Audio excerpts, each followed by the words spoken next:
विनम्र असं अभिवादन करतो।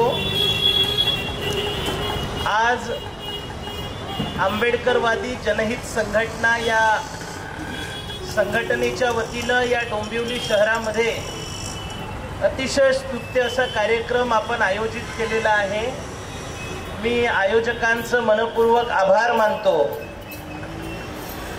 त्याचबरोबर विचारपीठावर उपस्थित आदरणीय भंते यांना सुद्धा विनम्र अभिवादन करतो। आणि ह्या कार्यक्रमाचं आयोजन करत असताना कार्यकर्त्यांनी जो विषय या ठिकाणी आपल्यासाठी लावला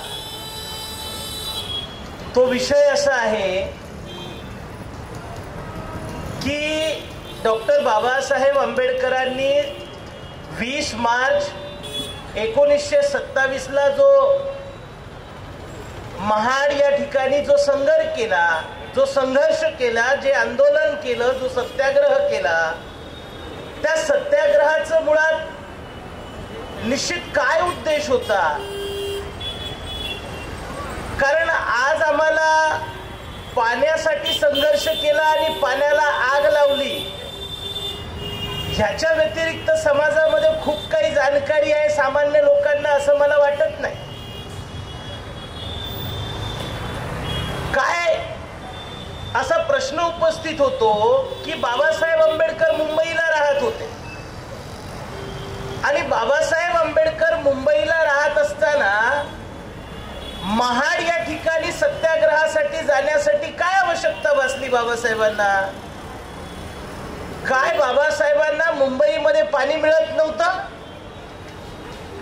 प्रश्न काय आहे, काय बाबासाहेबांना मुंबईमध्ये पाणी प्यायला मिळत नव्हतं का मुंबईमधल्या तात्कालिक परिस्थितीमध्ये असणाऱ्या अनुसूचित जातीच्या म्हणजे अस्पृश्यांना पाणी मिळत नव्हतं का मुंबईत? मग ते महाडला जाऊनच मिळणार होतं का?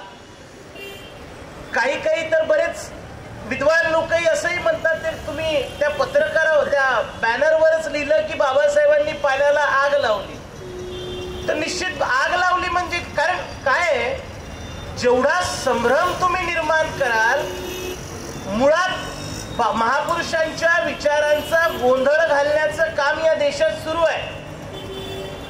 महापुरुषांच्या विचारानं समाजामध्ये संभ्रम निर्माण करण्याचं काम सुरू आहे आणि त्यात जर आम्ही आमच्या विचाराची स्पष्टता ठेवली नाही तर मग आम्ही कन्फ्यूज होऊन जाऊ। म्हणून बाबासाहेब आंबेडकरांनी ज्या उद्देशासाठी हा महाडचा सत्याग्रह केला, काय आज त्या महाडच्या सत्याग्रहाला 80-90 वर्ष होतात, त्या सत्याग्रहाचा उद्देश पूर्ण झाला का? ही समीक्षेची गोष्ट आहे, ही विचार करण्यासारखी गोष्ट आहे। ज्या उद्देशासाठी बाबासाहेब आंबेडकरांनी हा संघर्ष केला, तो संघर्ष कशासाठी होता? हा संघर्ष महाडला करण्याची बाबासाहेबांना काय आवश्यकता भासली? मुंबईत करता आला असता, नागपूरला करता आला असता, नाशिकला करता आला असता, तो महाडलाच का करावा लागला? हा प्रश्न समाजामध्ये आज जास्त प्रासंगिक आहे।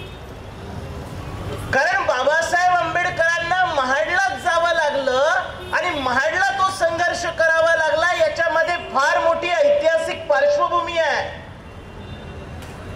काय ऐतिहासिक पार्श्वभूमी आहे ती? हे समजून घेणं आजच्या परिस्थितीमध्ये ती पार्श्वभूमी समजून घेणं अत्यंत गरजेचं आहे। जेव्हा बहिष्कृत हितकारिणी सभा या बाबासाहेब आंबेडकरांनी स्थापन केलेल्या संघटनेची मीटिंग झाली कार्यकर्त्यांची, आणि त्या कार्यकर्त्यांच्या मीटिंग मध्ये अनेक संदर्भ कार्यकर्ते सांगू लागले। काही कार्यकर्त्यांनी सांगितलं की बाबासाहेब आपल्याला पंढरपूरला सुद्धा हे आंदोलन करता येईल।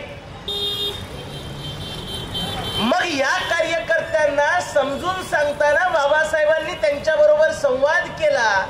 तो संवाद तुम्ही काळजीपूर्वक ऐका, फार महत्वाचा आहे। बाबासाहेब आंबेडकर असं म्हणाले की मी महाड हे क्रांतीचं केंद्र का निवडत आहे, तर तर या महाडमध्ये छत्रपती शिवाजी महाराजांचा शूद्र म्हणून अपमान झालेला आहे.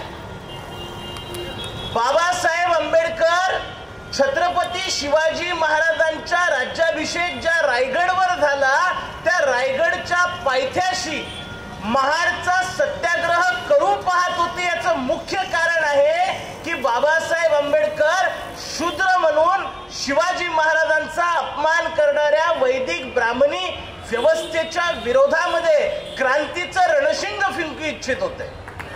हा मुद्दा आहे. कारण सहज बाबासाहेबांनी कुठेही कार्यक्रम घेतला असं काही नाही. कारण की बाबासाहेब उगाच महापुरुष नाहीये, विचारपूर्वक हे काम सुरू आहे. बाबासाहेब आंबेडकर असं म्हणतात कार्यकर्त्यांना समजून सांगत असताना की छत्रपती शिवाजी महाराजांचा राज्याभिषेक गागा भट्टाला त्या काशीवरून आणावं लागलं. कारण महाराष्ट्रातले सरसकट सगळे पंत मंडळी शिवाजी महाराजांच्या राज्याभिषेकाच्या विरोधात होते. त्यांनी सांगितलं की छत्रपती शिवाजी महाराज हे शूद्र आहेत आणि शूद्र राजा बनू शकत नाही. आणि म्हणून छत्रपती शिवाजी महाराजांचा अपमान झाल्यानंतर गागा भट्टाला महाराष्ट्रामध्ये काशीवरून आणावं लागलं आणि छत्रपती शिवाजी महाराजांनी राजा म्हणून आपली घोषणा केली. त्याच्यानंतर हा अपमान सहन झाला नाही म्हणून जिजामातेनं छत्रपती शिवरायांना या अपमानाचा बदला घेण्यासाठी दुसरा राज्याभिषेक करावा असं प्रेरित केलं. आणि तात्कालिक शाक्त पंथाचे निश्चलपुरी गोसावी, आता तुम्हाला हे माहित नसेल कारण की हा इतिहास या देशामध्ये सांगितला जात नाही.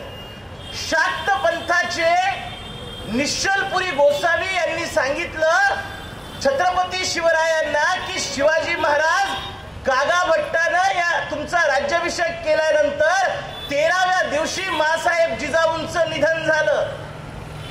22व्या दिवशी ज्या ठिकाणी तुमचे घोडे राहतात त्या घोड्या अश्वशाळेला आग लागली आणि तुमचा सर्वात आवडता अश्व म्हणजे घोडा त्या आगीत मध्ये मेलेला आहे.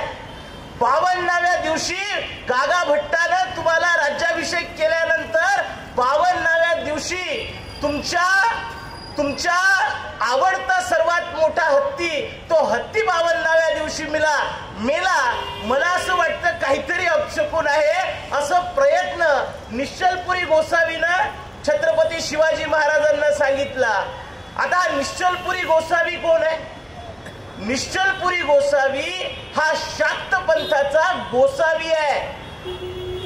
दयानंद सरस्वती हे लोकमान्य टिळकाच्या अगोदरचे सर्वात मोठे वैदिक ब्राह्मणांचे सर्वात मोठे गुरु आहेत.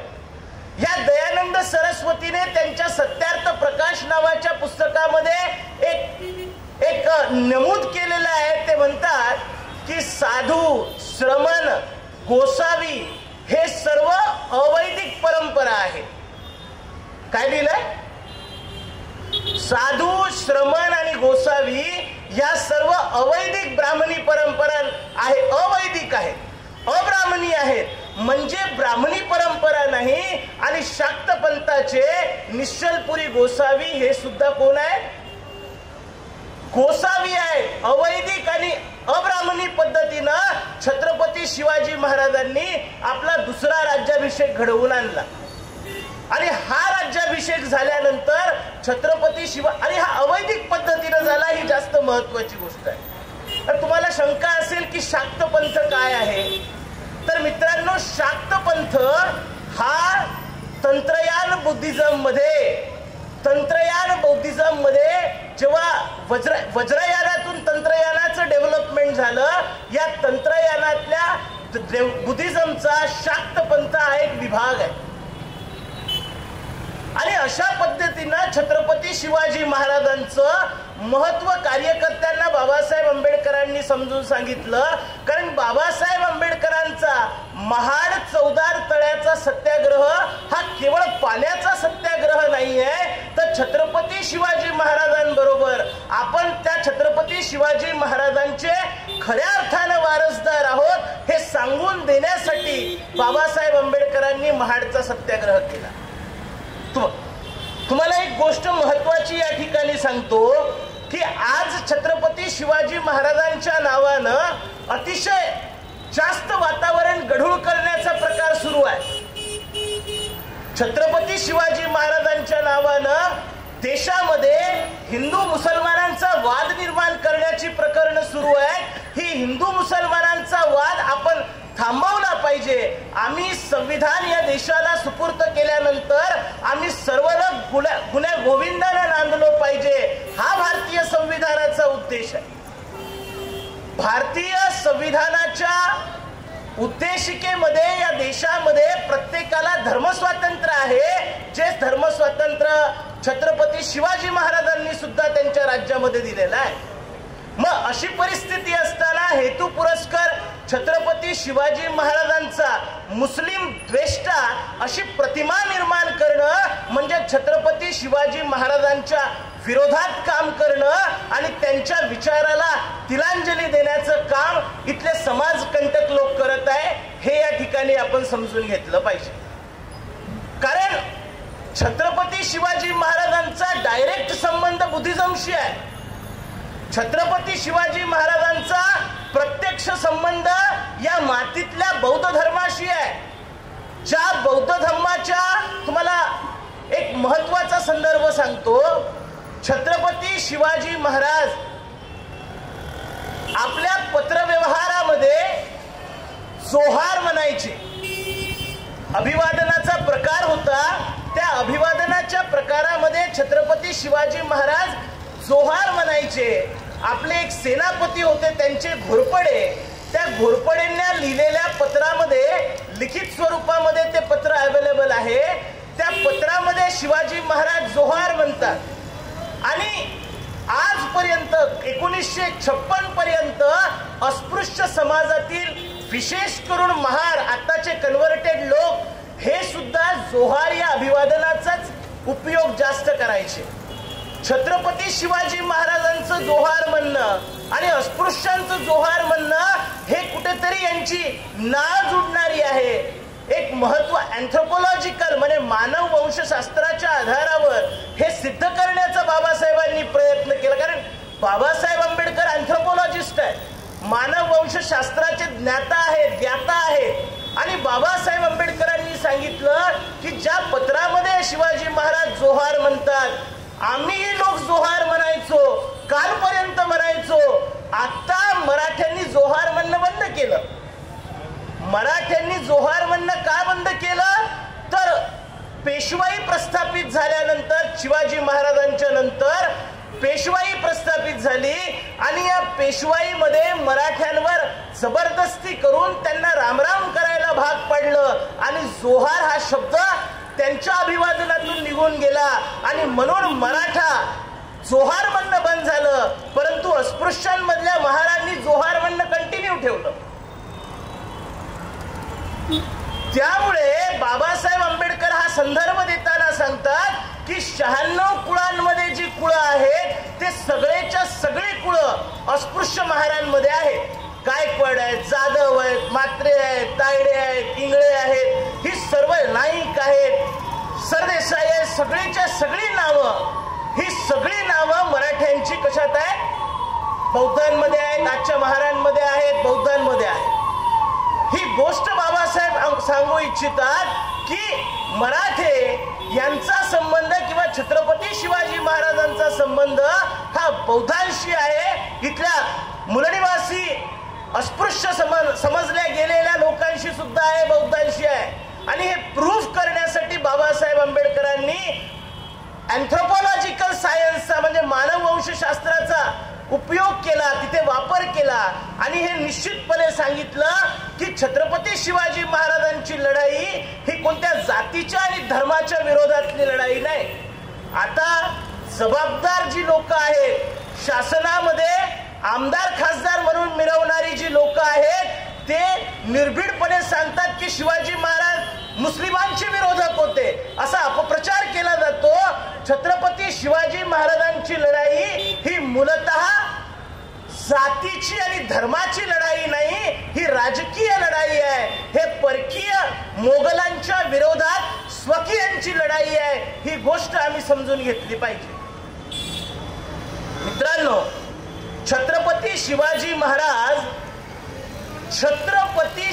महाराजांना जी छत्रपती ही पदवी आहे, ही छत्रपती, कारण आमच्या लोकांमध्ये शब्दांची जाणकारी नाही.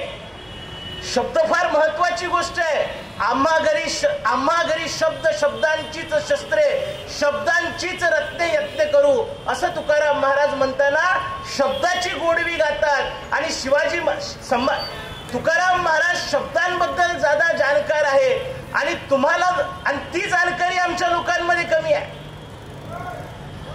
छत्रपती हा शब्द चक्रवर्ती या शब्दाचा अपभ्रंश आहे.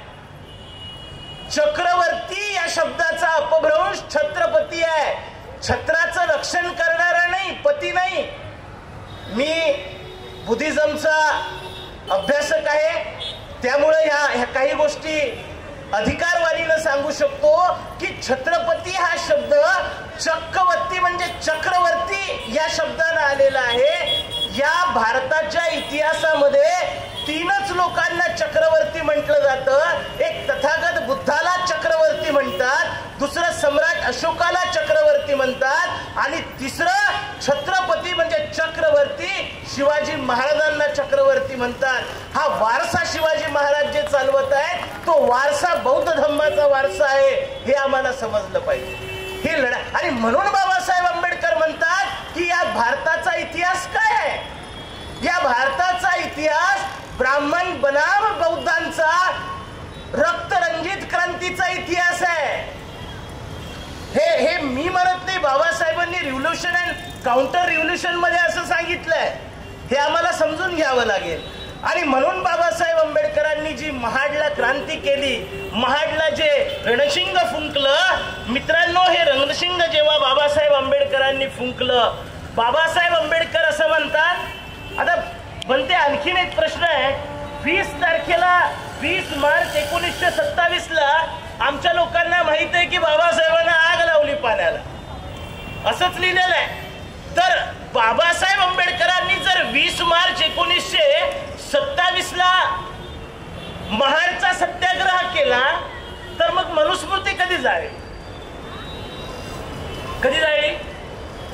बाबासाहेब आंबेडकरांनी मार्च महिन्यात सत्याग्रह केला आणि 25 डिसेंबरला 1927 25 डिसेंबरला मनुस्मृतीचं दहन महाड या ठिकाणीच केलेलं आहे.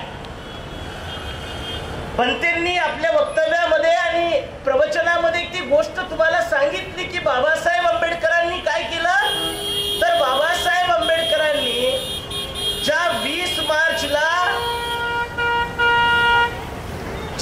मार्चला महाडला सत्याग्रह केला, त्या महाडच्या सत्याग्रहामध्ये बाबासाहेब आंबेडकरांच्या कार्यकर्त्यांवर मारेकरी घालण्यात आले आणि तिथे अपप्रचार करून बाबासाहेबांच्या कार्यकर्त्यांना मारण्यात आलं. आणि मारण्यात आल्यानंतर हा जो प्रकार आहे सत्याग्रहाचा, तो ब्रिटिशांच्या प्रशासनानं हस्तक्षेप करून थांबवला गेला. आणि थांबवल्यानंतर जे बाबासाहेब आंबेडकरांचं नियोजित कार्य होतं, ते नियोजित कार्य बाबासाहेबांना करता आलं नाही. आणि म्हणून मग बाबासाहेबांनी त्या ठिकाणी महाड या ठिकाणीच 5 दिवसाची परिषद डिसेंबर या महिन्यामध्ये भरवली आणि 25 डिसेंबरला प्रचंड मोठा कार्यक्रम घेतला आणि महाडच्या सत्याग्रहा संदर्भानं बाबासाहेबांनी लोकांना सांगितलं.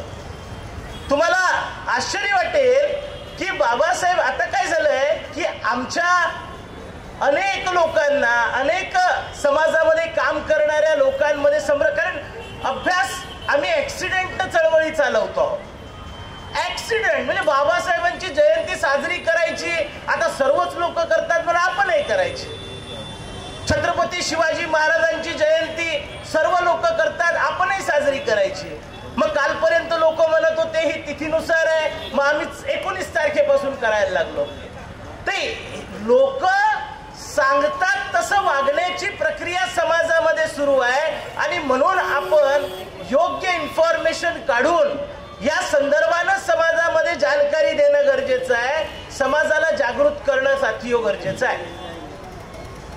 बाबासाहेबांनी महाडला हे आंदोलन केल्यानंतर 25 डिसेंबरला खऱ्या अर्थानं परिषद घेतली आणि या परिषदेमध्ये बाबासाहेब फार महत्वपूर्ण गोष्टींवर सर्व लोकांना सांगू लागले की महाडचा हा जो सत्याग्रह आहे, हा सत्याग्रह आम्हाला पाणी मिळत नाही म्हणून करत नाही आहोत, आम्हाला पाणी मिळत नाही प्यायला म्हणून केवळ करत नाही आहोत, तर आम्ही माणसं आहोत आणि जसा अधिकार इतर लोकांना आहे ते सर्व मानवी अधिकार आम्हाला मिळाले पाहिजे.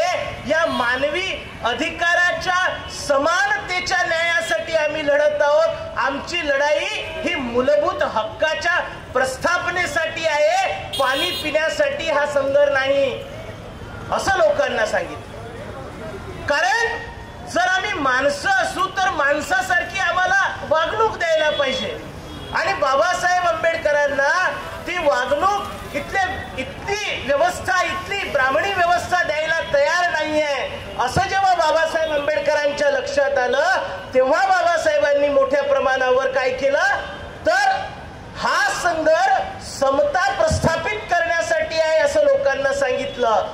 कारण बाबासाहेब आंबेडकरांनी या महाडच्या सत्याग्रहाला फ्रेंच रिव्होल्यूशन नंतर जी स्वातंत्र्याचा जाहीरनामा फ्रेंच मध्ये लिहिण्यात आला, त्या स्वातंत्र्याच्या जाहीरनाम्याची उपमा बाबासाहेबांनी महाडच्या क्रांतीला दिलेली आहे. बाबासाहेब म्हणतात की फ्रेंच मध्ये झालेल्या फ्रेंच क्रांतीच्या तुलनेचं हे महाडचं आंदोलन आहे. कारण की जगामध्ये फ्रेंच क्रांतीनं समतेचा हक्क प्रस्थापित करण्याची पहल त्यांनी केलेली होती आणि आज 20 मार्च 1927 ला आम्ही पुन्हा जर सर्वांना समतेचा अधिकार देण्याची जर लढाई लढत असू तर ही फ्रेंच रिव्होल्यूशन पेक्षा कमी लढाई नाही आहे असं बाबासाहेब आंबेडकरांनी त्या ठिकाणी सांगितलं. मित्रांनो, आपण सर्व लोक त्या ठिकाणी जातो. तुम्ही सर्वांनी त्या ठिकाणी पाहिलं की त्या पुतळ्याला आम्ही लोक अभिवादन करतो.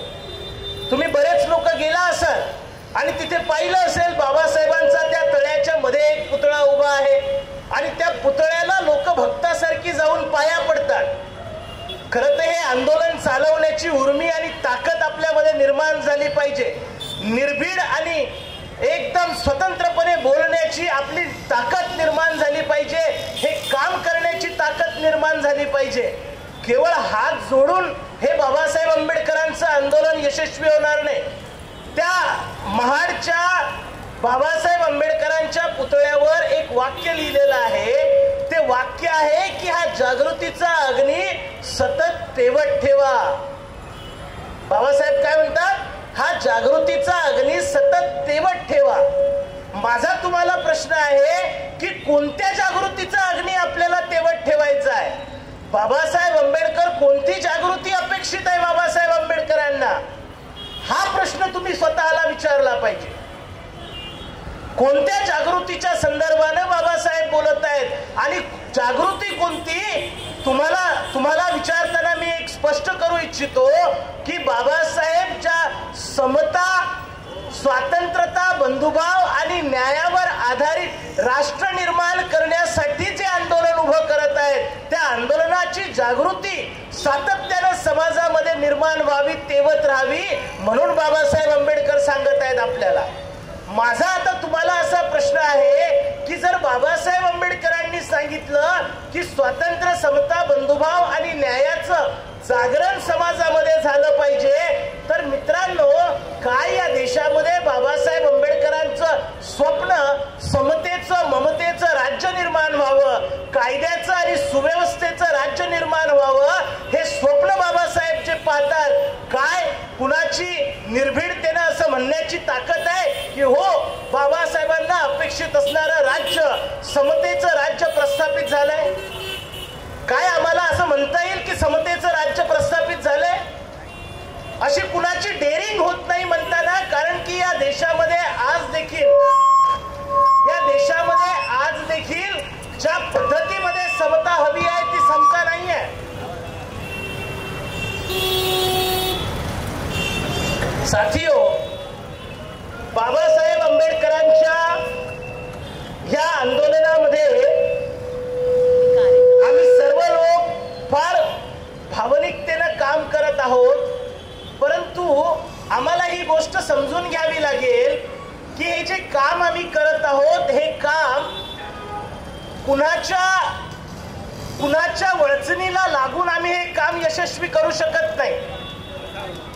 जर जोपर्यंत आम्ही स्वाभिमानी, आत्मनिर्भर आणि स्वावलंबी आंदोलन उभं करत नाही तोपर्यंत बाबासाहेब आंबेडकरांना अपेक्षित असणारी महाडची क्रांती पूर्ण झाली असं मला वाटत नाही।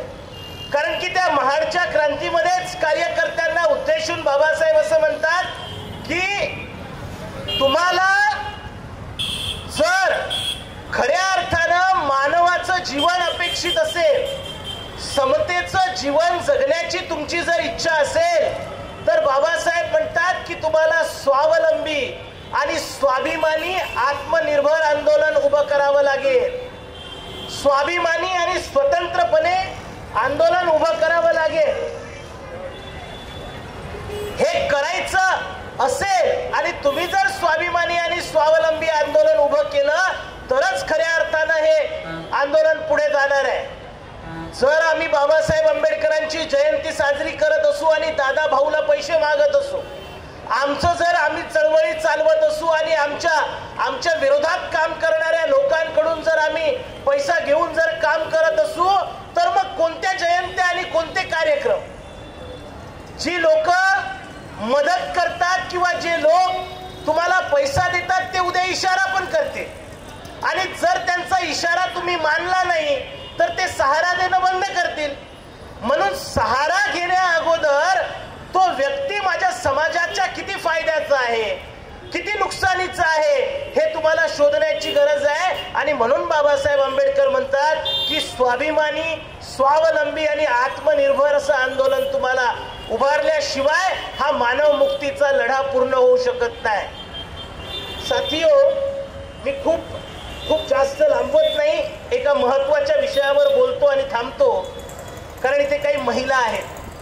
त्या 25 तारखेच्या भाषणामध्ये बाबासाहेब आंबेडकरांनी महिलांना उद्देशून खूप जास्त जवळजवळ बाबासाहेब एक 15 ते 20 मिनिटं महिलांच्या संदर्भानं बोललेले आहेत।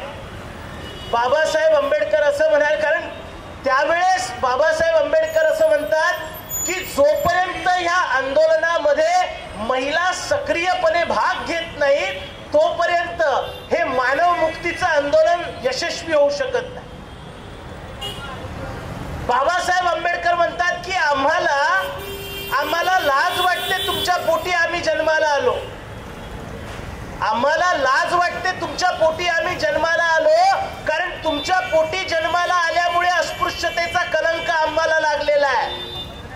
जर आम्ही कोणत्या सवर्ण महिलेच्या पोटी जन्माला आलो असतो तर आम्हाला तो कलंक लागला नसता।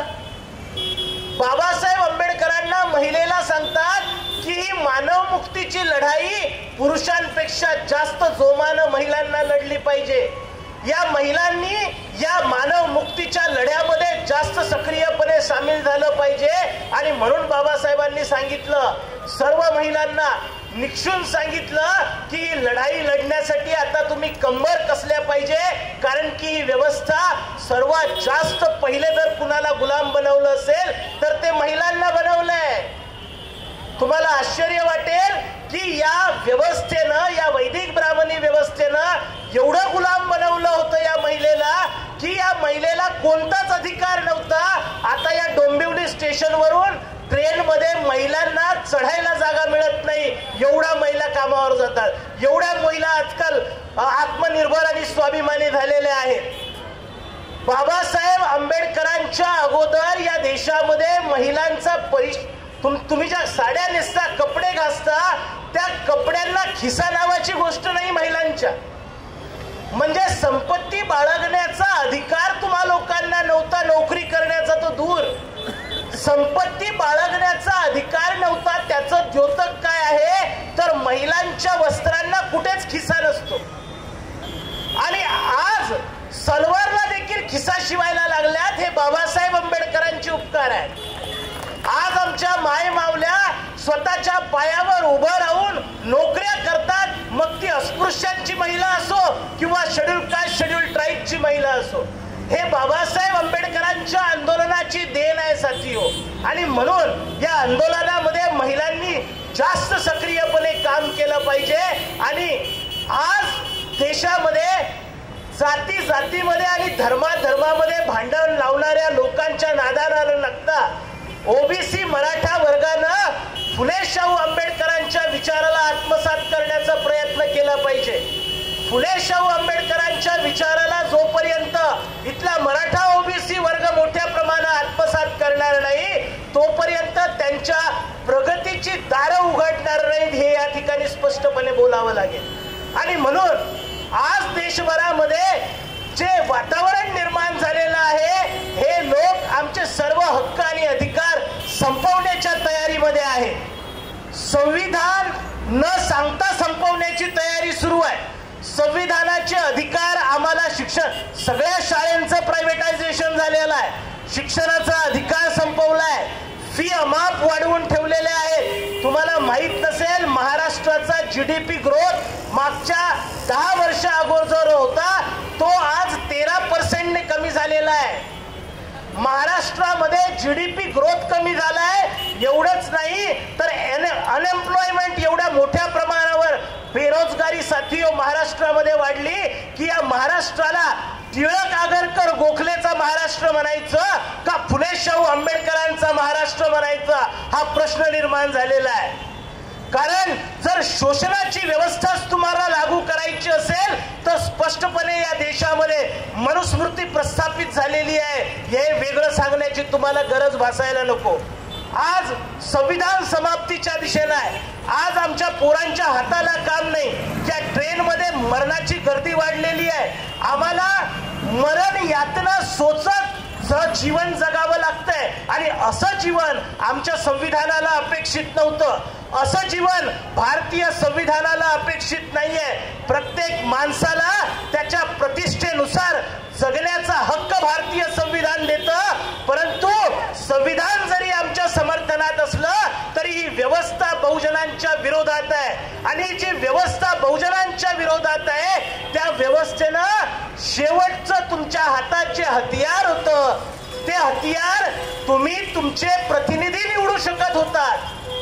तुम्ही निवडणुकांच्या माध्यमातून तुमचे प्रतिनिधी निवडण्याचा अधिकार तुम्हाला होता, परंतु इलेक्ट्रॉनिक वोटिंग मशीनच्या माध्यमातून हा सुद्धा अधिकार तुमचा समाप्त करून टाकलेला आहे. इलेक्ट्रॉनिक वोटिंग मशीनच्या माध्यमातून जे प्रतिनिधी तुम्हाला निवडायचे असतात ते निवडूनच जात नाहीत. आणि जे प्रतिनिधी बीजेपीला आणि ईव्हीएम मशीनला निवडायचे असतात तीच लोक निवडून जातात. म्हणजे तुमच्या वोटिंगला, तुमच्या मताला शून्य करण्यात आलेलं आहे. आणि तुमच्या मताला जर शून्य केलं असेल तर मग निवडणुकांचा उपयोग काय, निवडणूक प्रक्रियेचा उपयोग काय. आणि म्हणून या देशातून इलेक्ट्रॉनिक वोटिंग मशीन हद्दपार झाली पाहिजे. हे सुद्धा संविधानिक आंदोलन आहे. आपण सर्व लोकांनी त्या आंदोलनाला मदत केली पाहिजे. येणाऱ्या काळामध्ये या ठिकाणी आव्हान करतो आणि मी थांबतो. धन्यवाद. जय भीम, जय भारत.